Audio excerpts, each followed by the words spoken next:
Police say the woman who died during a shootout and standoff at Trader Joe's on Saturday was killed by an officer's bullet. Mely Corado was an assistant manager at the Trader Joe's in the Silver Lake district. Officers were chasing the suspect who ran into the store firing at police. Los Angeles authorities just released officers' dramatic dash cam videos from the incident.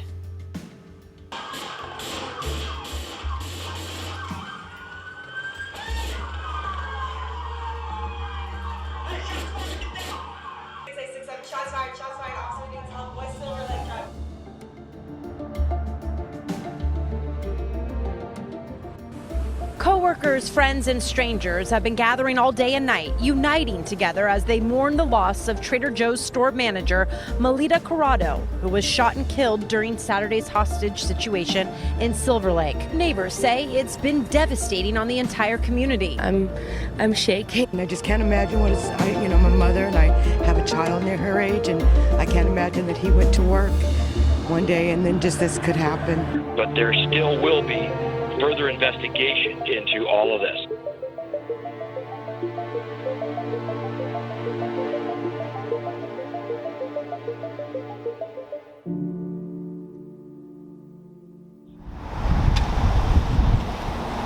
Hey, right there.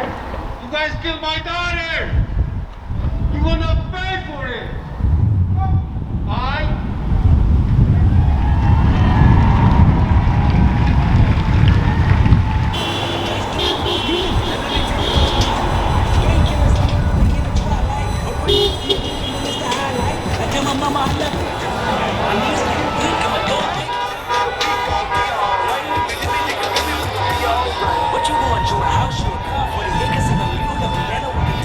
I don't talk about it, be about it. Every day I see you. If I got it, then you know you got it. Heaven, I can reach you. Pet dog, my dog, that's all. Big back and chat, I trap the back for y'all. I rap, I'm black on track, so rest assured. My rights, my wrongs, I'm right till I'm right with God. You've been down before. When I pass the interview after everything's done. Good to see you again. All right.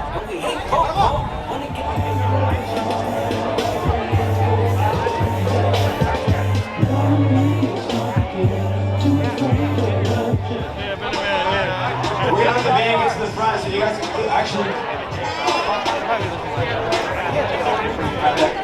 Hey, Jade, how are you? I see you got your camera thing there. Cool, good to see you.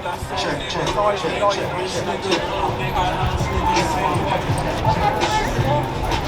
Are they coming this way?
Every one of these petals right here is you. Carry on as a democracy. We take the consensus of the people. So we're here for you. This respect is for you. And the love is for you, Layla. We all love you.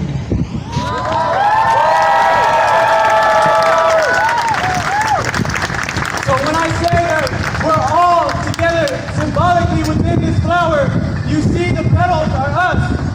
And the core is Mely. And we're all here together in a big circle attached to the core. I believe in y'all, and the only way that we're going to get the true justice that we need to make sure that something like this never happens again is if we push the spirit of her. And we have.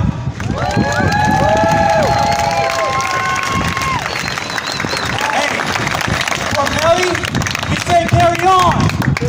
We say carry on. Carry on. And for Layla, we say carry on. Carry on. Bless, we love you, all of you. Mely Corado! Mely Corado! Mely Corado! Mely Corado! Mely Corado! Mely Corado! Mely Corado!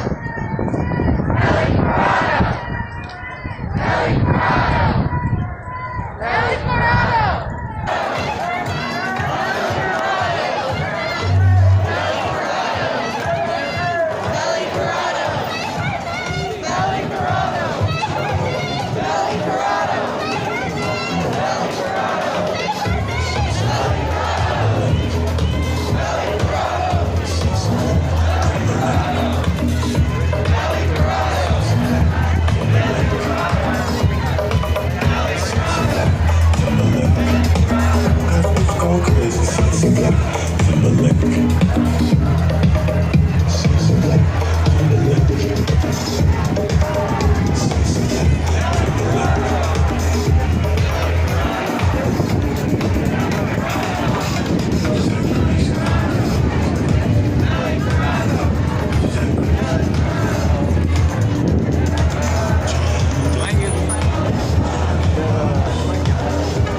Just take in and absorb all of this energy.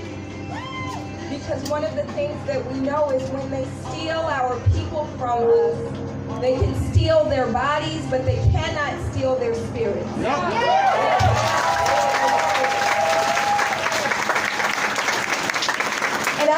never met Mely in life, but I feel her presence here. Y'all feel her presence here?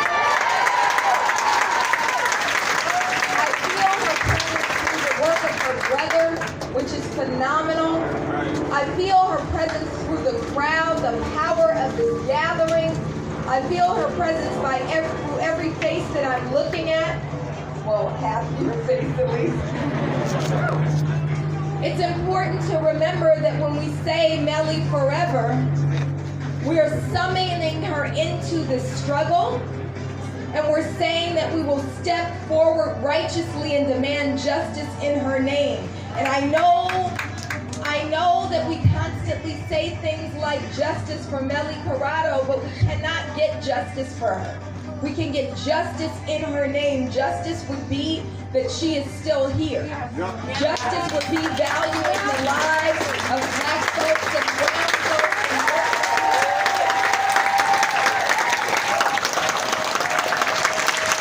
more than the police state, which all of these fools try to prop up.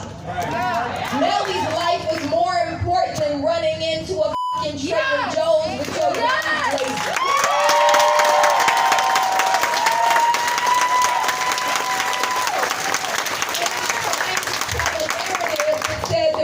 Police fault. Hell yeah, it was the police fault.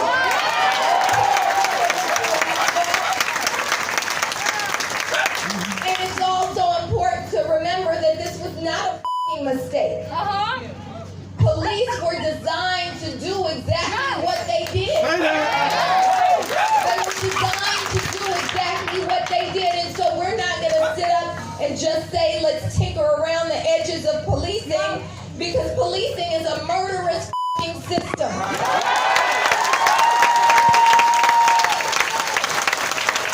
going to say the way that we get justice in Mely's name, the way that we honor her, is not just by carrying these beautiful ass sunflowers. The way that we honor her is by demanding an end to policing as we know it.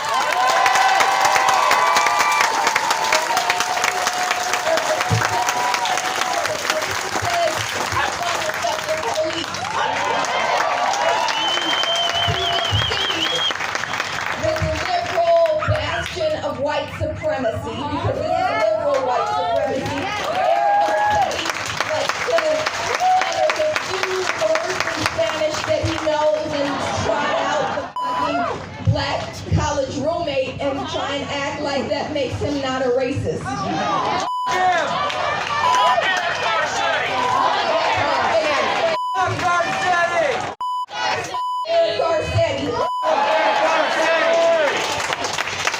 Fault. It's his fault. When he tries to act like the answer to police abuse is by pouring more money into policing and partnerships with the police. In Mely's murder. We gotta call out liberal white supremacy. We all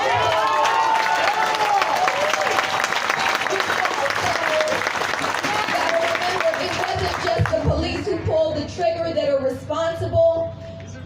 We gotta chop from the top. All right. Michael Moore gotta go.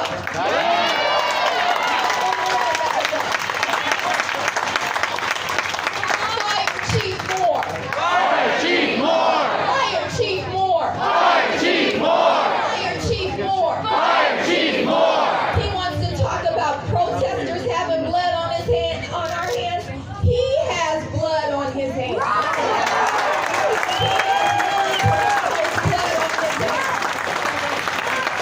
has the blood of all of these folks who died on his watch on his hands. You know who else has blood on their hands? Jackie Lacey. Jackie Lacey has blood.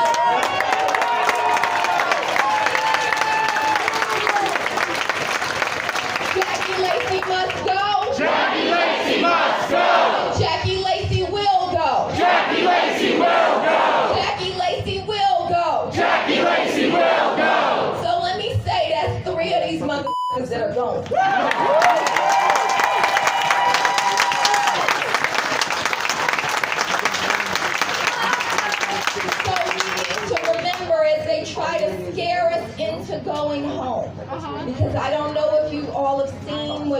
everybody is now saying there's going to be a new stay-at-home order. They're going to crack down on protests.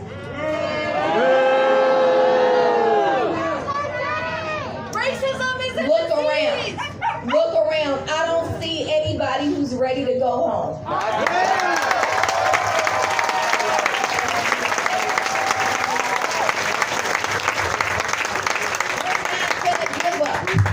The reason that they're saying this is because they want us to give up. They want to push us back. They want to stop us from saying defund the police, which is really, I think y'all can handle. It's shorthand for abolish the police.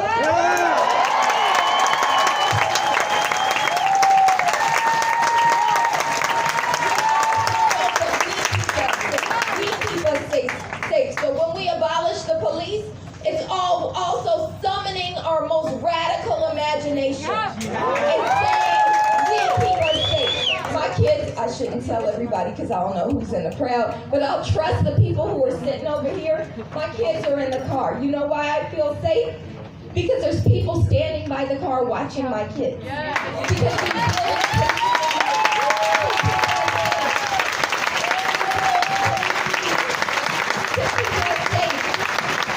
we don't need police. You know when I would feel nervous if there were police out here with guns? We don't call services or some shit for a 13-year-old like they can't get out the car by themselves. It's important to remember our power, and I'm talking too long. Beautiful sun, the power of the sun as we hold these sunflowers, as we call Mely's name. I want us to remember the power of this moment. Because just like we say, Jackie Lacey must go and follow it up with Jackie Lacey will go. When we say defund the police and reimagine public safety, we're not just saying what we aspire to. We are calling it into being. We will abolish the police.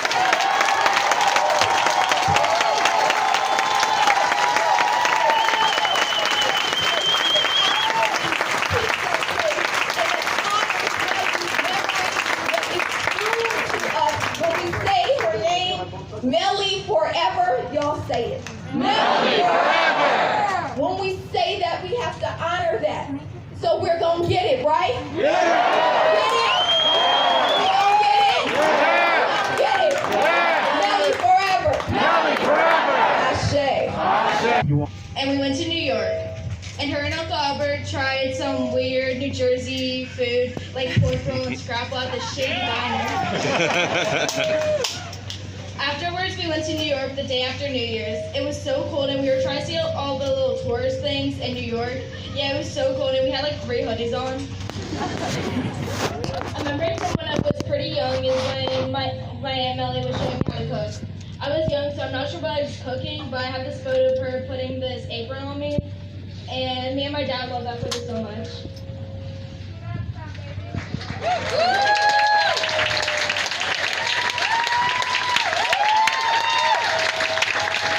I will never make more memories with her because of lack of police training. I will never be able to hug her. I will never be able to make fun of my dad with her again. And she will never cook for me again. I will never fully heal because of the LAPD and them being selfish and only worrying about themselves.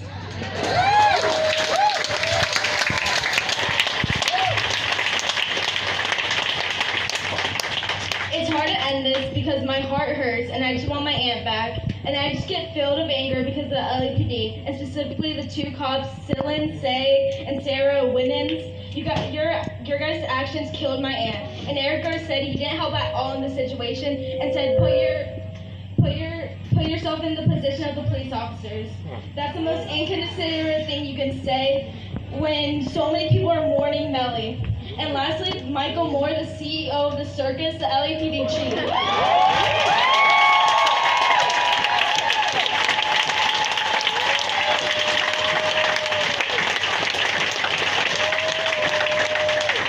A badge isn't an excuse for what happened 2 years ago. Who are we supposed to call when the police are the murderers?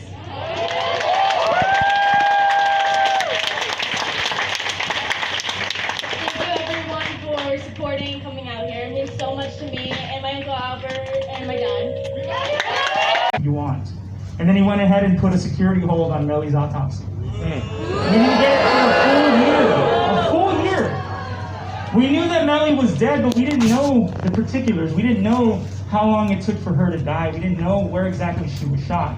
And it was only after we went to court to ask for this that they finally gave it to us. I was talking to a friend of mine a few months ago, and he talked to me about his brother who had died in a horrific car accident. And it was on a road that they had been taking since they were kids. It was like going back home to visit their parents. And so he told me that the next time he went to visit his family on that same road, he saw the scorch marks where his brother's car caught fire. And so those scorch marks are still there. And just as every time I drive down the street, I picture the inside of that Trader Joe's and I picture Mely bleeding out. I try to think about the spot where it happened. I try to think about what she thought about in her final moments.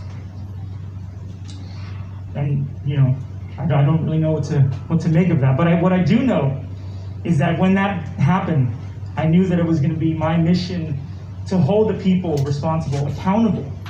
And whatever shape that was going to take, I knew that at some point I would have to join the fight. And I actually invited Mayor Garcetti here today.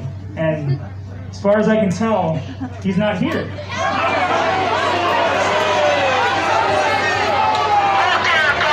That's right.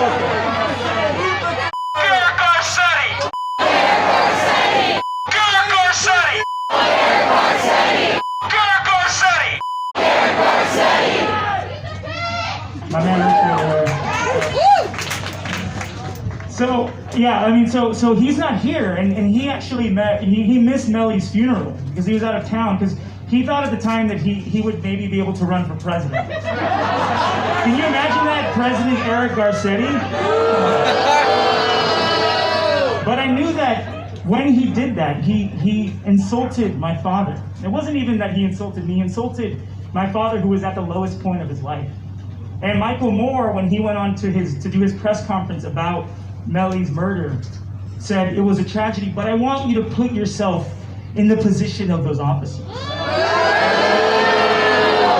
at that point, he's already trying to remove the culpability of those officers. We're fortunate that those men and women that chased this individual and eventually our capture of him, we did not see further loss of life. This is a heartbreaking reminder of the split-second decisions that officers must make every day. And a year later, when we went to the police commission to see whether or not the shooting was in policy, he came up to us and he smiled and shook my father's hand, knowing that he had already said that those two officers were in policy. He gave him a clean bill of health. And he sat there and smiled and said, you know, this actually is going to take place in closed session. So we didn't even see him say the words that it was in policy. We read about it the next day in the LA Times. And I can tell you so many stories of what's been going on.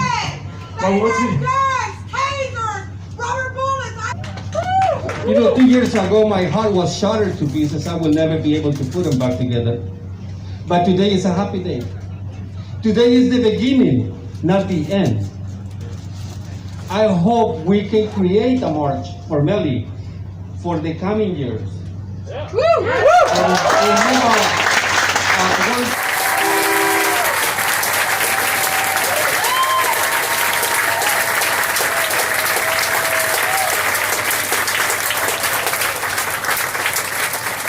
If I can have all of you hold up your flowers, all right?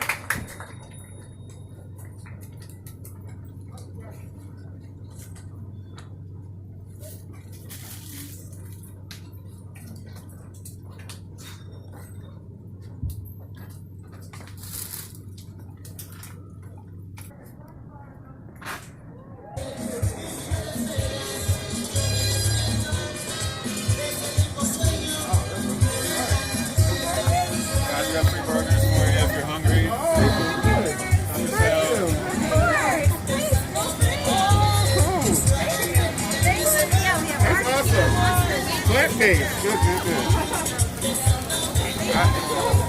Let me get a taste of this excellent white taste. It's like hamburger. This is Theo Henderson from Unhoused. We're right now at the rally on memorial for Mely Corado, and we are speaking with the father of Mely Corado, and I want to thank him for taking his time to be gracious enough to talk with me. Thank you for joining us. You're welcome. Thank you. So can you tell us a little bit, how was Mely like when she was a kid, or a little bit about her? Mely was full of life.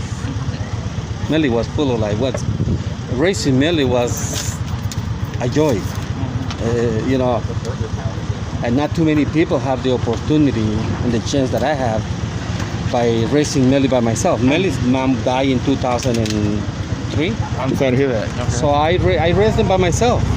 I didn't want to bring a stepmom figure to the house. You hear too many horror stories. So I did it all on my own. And I think I did a good job for her. Obviously, because she's touched a lot of people's lives. Look at this beautiful day today, all this march in honor of Mely. All these people came of Mely because of Mely. So I think I did something good, Fortunately, I agree. Unfortunately, she left too soon. Yeah. I mean, what was, in your own words, what happened, so I can understand, and what can we do to support you guys? Be here every year. We're planning on doing a march for Mely every single year. Whether we are victory in our trial or not, we're still going to march for Mely. This is only the beginning. This is the second year we marched for Mely. Last year we marched from the church to here. Now we did from the police station, and we'll continue to do so. Yes. Do you think you're going to get justice for your daughter? Hopefully. I think the city of Los Angeles has to make changes, not only for Mely, for all the Melys in the city. She's not the only victim. There's a lot of other families that are going through the same thing I'm going, and for all those people, we need victory. What if you are you for the police being held accountable, or this is what this march is all about. I want the police officers that killed Mely to be charged. Why not? You commit a crime, you do the time. Put them in jail, send them to prison, make them feel like what we feel. Yes. So, Mr. Corado, is there anything would you like for the rest of us to know, or what to keep us on the update? What can we do if we need to find out an update of? Well, you can follow us on Twitter. Okay. That's you can follow us on Twitter, and sometimes when we go to court, when there is a court day, we all go. You guys are welcome to come to court with us. The more people we bring in, the more noise we make. Outstanding. Everybody's invited. Any court day that we go, everybody's invited. Come over, so you guys will know what's going on. Mr. Corado, I thank you again. Extend my deepest condolences, and I also want to thank you and for me getting to know the spirit of Mely, who seemed to be resonated with so many people. Her niece, your son, and everyone seems to always have something kind and nice to say with love about your daughter. And I think that's an example of your parenting, and it is a tragedy that she left too soon. All right, thank you. Thank you very much. See you guys next year. Thank you. This is Theo Henderson from Unhoused. I thank you all for listening, and may we again meet in the light of understanding. Good to see you, Theo. Thanks for being here. No, it's an honor. Thank you for inviting me. This is Theo Henderson from Unhoused. I have one of the explosive and excellent speakers, but we're here in memory of a very strong person and a very heartful sunlight person. She brought a lot of light into a lot of people's lives. Her name was Mely Corado, and I'm here talking with her brother about what she was like, what the incidences that happened, and why we're here today. So without further ado, let's talk with Albert. Albert, thank you for joining us. Hey Theo, good to see you. I'm really happy you're here today. Thank you. Tell us a little bit about Mely. I'm sure she seems larger than life from what I've heard. Yeah, Mely, she was my younger sister, but in a lot of ways, she was very wise, and so I would go to her for advice. I obviously was an older brother, so I try to guide her down the right path, but she's very smart, brilliant person, but one of the most caring people I've ever known. Like, she made you feel like on your most special day that much more special. She really knew how to take care of people, and she really cared for the people in her life, whether they were family or friends. She wanted to make sure where you stood with her, and it was always in good standing. Yeah. Well, that's excellent. It sounds like she had a very good family, a very good upbringing, and you sound like a very good brother. So, can you tell us what happened and walk us through, give us a little bit of insight? Yeah, so on July 21st, 2018, the LAPD was in pursuit of a man named Gene Atkins. He had shot his grandmother, and they found him, like he had a stolen car. They found him, and they pursued him, and his car, the wheel popped and crashed into a light pole outside of the Trader Joe's in Silver Lake. He ran inside, and the police were, shot into the store trying to kill him. And Mely was caught in the crossfire, and she died. Did the police get arrested, or what happened? No, I mean, as far as I can tell, they were, what mostly happens is they're put on desk duty, on some sort of leave. They have to fill out a lot of paperwork, but as far as I know, a month later, they were back out on the streets. My goodness, you go and shoot into an unarmed crime. Let me ask you a hypothetical question. Sure. Let's suppose if you had was upset and you were running after someone and you shot in the crowd and you accidentally killed maybe a cop or them, what would be the penalty for that? I mean, I'd be in prison. I'd be to life in prison. I think for some reason a cop's life matters more than a civilian's life. When a civilian gets killed, in the crossfire or anything like that, it's always chalked up to wrong place, wrong time. We're sorry, but we're doing our jobs. But if I were to do the same thing, because it's not my job to go out and kill people, then if I were to murder a police officer, I would go to prison. No questions asked. I would have been arrested that day and probably murdered in prison. That it's very, the way that a cop's life is valued over a civilian's is very troubling. Yeah. I totally agree. I think the idea of qualified immunity just goes overboard. Yeah. One of the things is, so how did the police reach out to you or speak to you about the incident? Our only sort of interaction with the police was Chief Moore trying to meet with us for a photo opportunity before the press conference where he admitted that the LAPD killed Mely. Otherwise, we got a lawyer pretty quickly, so they didn't want to talk to us, and they actively have been trying to withhold information from us. I heard you mention that. They stated that they were trying to be cooperative in anything you need, but what happened? They put a security hold on Mely's autopsy. They ran a toxicology test on Mely looking for drugs, and she was the victim of a shooting. She wasn't interacting with the cops. She wasn't running from them. And she didn't break a law. So no, she was working. She was at work, and what I always tell people is that when that guy's car hit the pole, she thought she heard a car accident. She didn't know that someone was running from the police. Right. So she went out to go help someone. Mm-hmm. So her last conscious action as a human being was to go help someone. So that is how I try to live my life. Is I go and I try to help and people. see the good in things. Yeah, and also just like sometimes if you help people, if you give people kindness, you're not always going to get kindness back, and that's okay. Yes. And you need to be okay with that, and you need to know that sometimes if you try to help people, it may not be received in a good way, or you may even get hurt or get but you still have to help people.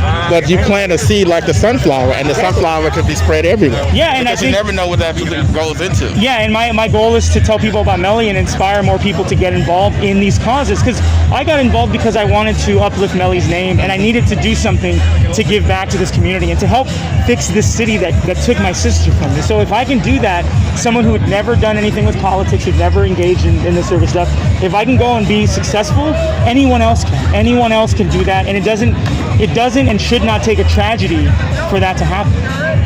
So what happens when you hear people talk about not all cops, we need police or all of this? What would be your response to that?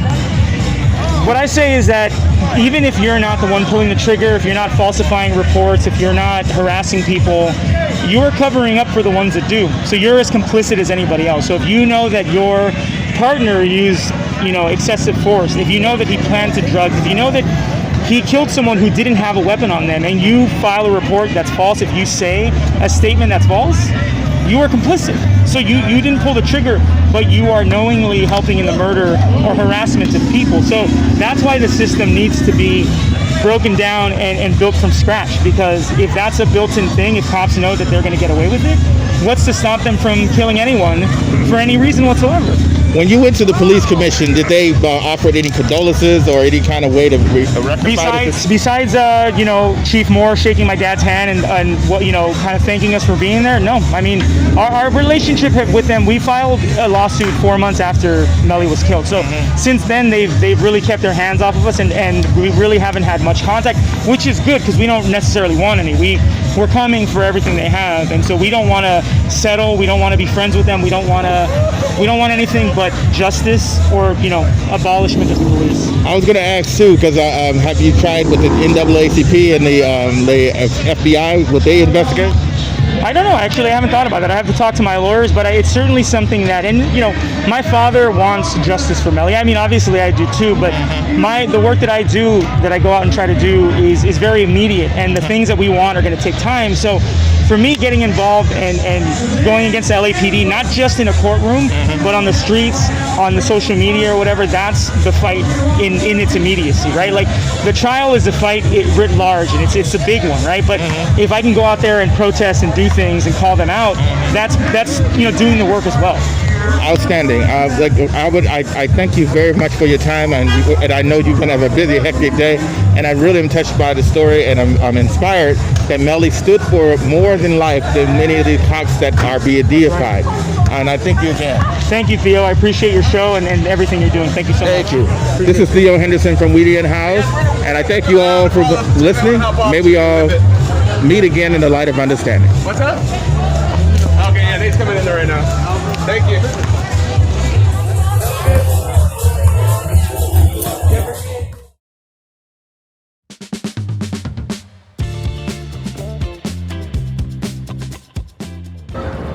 This is Theo Henderson from Unhoused, and this is Unhoused News. The Unhoused community suffered a loss this week with the death of a beloved favorite Unhoused resident, Sam Spade. Sam Spade, Mike Guy Lee, passed away on August 3rd, 2020. He was known for his wit, sarcasm, and telling it like it is.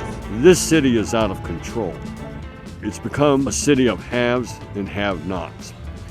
And the people that happen to control city council. We have a city here that has over 1,000 homeless people that sleep in the doorways every night. A lot of them are 70, 80 years old. My definition of affordable housing is $500 a month for a studio apartment, $750 for a one-bedroom, and $1,000 for a two-bedroom apartment. So you're the reason, your community is the reason why we live here in Berkeley, because you bring such diversity and such innovation to this town. You make it fun.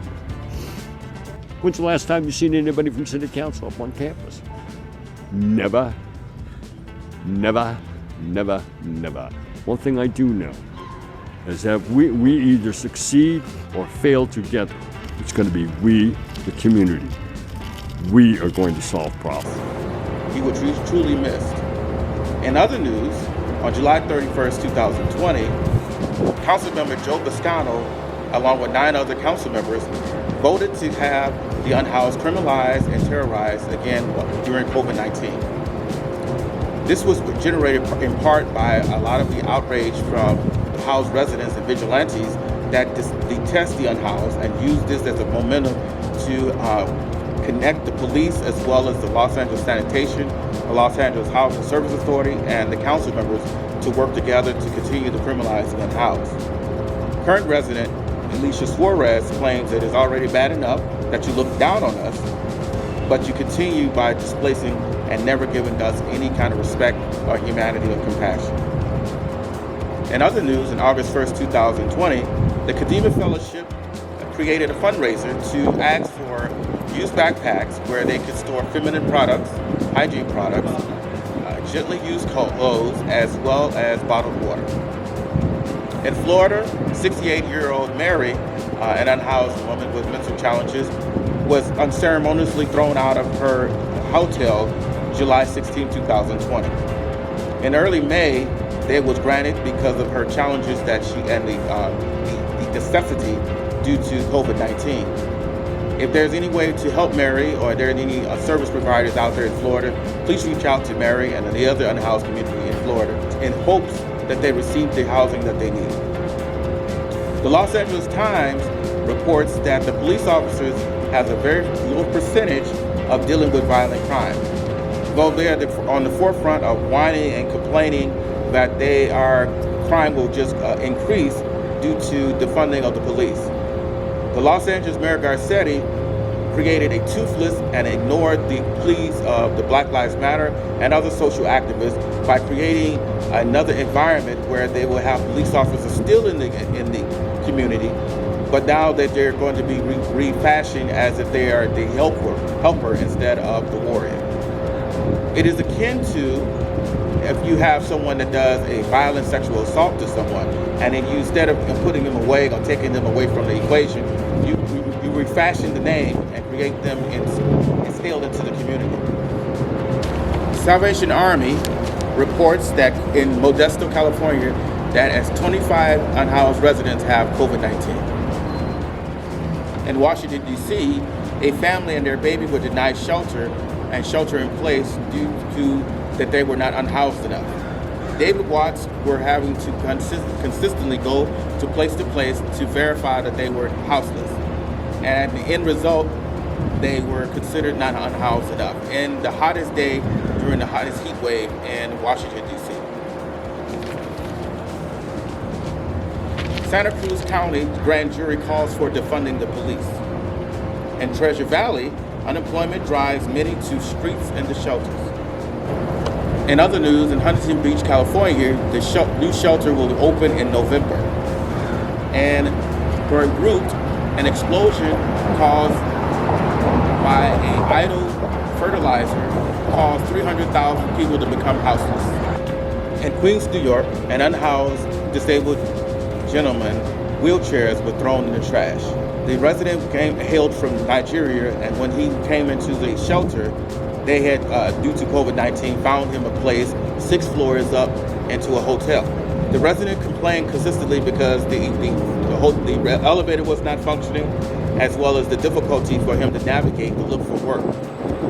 When he returned to get the rest of his belongings, he was informed by the shelter staff that they threw away his wheelchairs. This is Theo Henderson from Weedy Unhoused, and this is Unhoused News. This is Theo Henderson from Weedy Unhoused. I thank you all for joining in, and if you like these podcasts, please contribute to my Patreon. It's called Weedy Unhoused, and I also have a Venmo, Theo Henderson Venmo -2. And I thank you all for listening, and I hope we again meet in the light of understanding.